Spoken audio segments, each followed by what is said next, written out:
बार बार जो है इसी तरह की हरकतें की जा रही हैं। कहने के लिए तो कहते हैं कि जम्मू कश्मीर में सारा कुछ ठीक है। इन्होंने सख्ती हमारे साथ की, इन्होंने गलत कानून इस्तेमाल किया है महराज मलिक को गिरफ्तार करने के लिए। गिरफ्तार करने का कोई वजह नहीं, ये उनका क्लेम नहीं है, ये हकीकत है। बदकिस्मती से जब कभी ये होता है, बार बार मीडिया के तरफ से, टेलीविजन चैनलों के तरफ से, अखबारों के तरफ से ये बात आती है कि हम क्लेम करते हैं। ये क्लेम नहीं है ना, ये सच्चाई है। 13 जुलाई को हमने क्लेम नहीं किया था कि हमें बंद किया गया था, हमें बंद रखा गया था।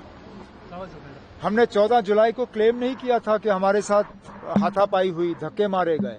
ये हकीकत है और आज भी हकीकत है। संजय सिंह साहब को बंद रखा गया है। किस वजह, ये वही लोग बता सकते हैं जो इस फैसले के पीछे हैं।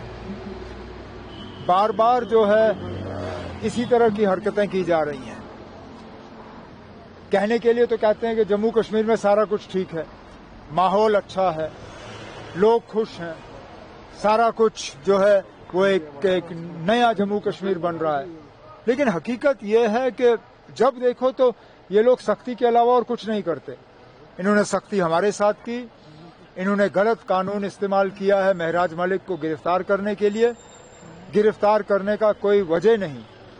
अब चलिए, अगर उनके बिहेवियर में या किसी ऐसे चीज में किसी को शिकायत हो तो असेंबली सेक्रेटेरिएट के साथ उठाइए, स्पीकर साहब से उसके बारे में बात करिए।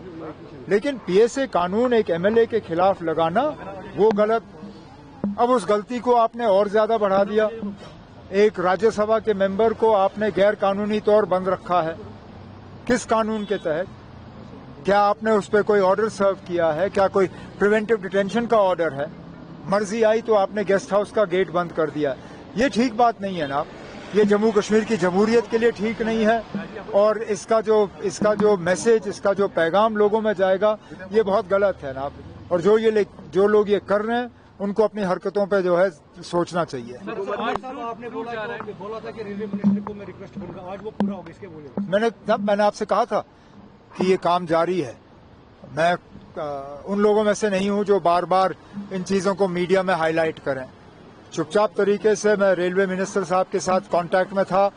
रेलवे डिपार्टमेंट के साथ मेरे सेक्रेटेरिएट के अफसर जो हैं वो लगातार कांटेक्ट बनाए रखे हुए थे।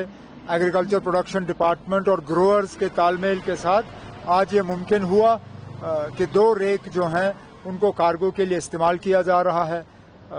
ये आज हमारी मजबूरी बनी है, लेकिन आगे जाके मैं तो यही चाहूंगा कि एक रेगुलर फीचर बने।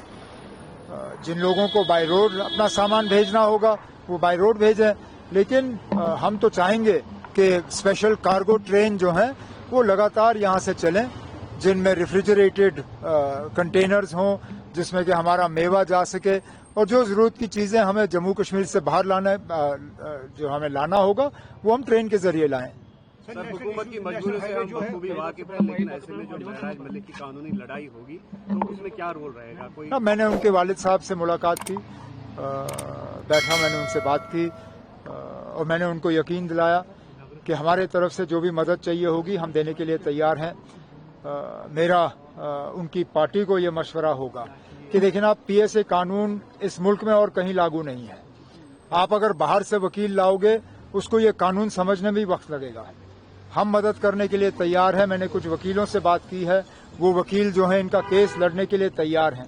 बेहतर है कि वो किसी ऐसे वकील को यहाँ पे लगाएं जिसको पीएसए केस लड़ने की आदत है, जो इस कानून को जानता है। मुझे खुद पीएसए के खिलाफ लड़ना पड़ा। 2020 में जब मेरे खिलाफ पीएसए लगा तो मैंने यहाँ से एक अच्छा वकील करके सुप्रीम कोर्ट में वो लड़ाई लड़ी।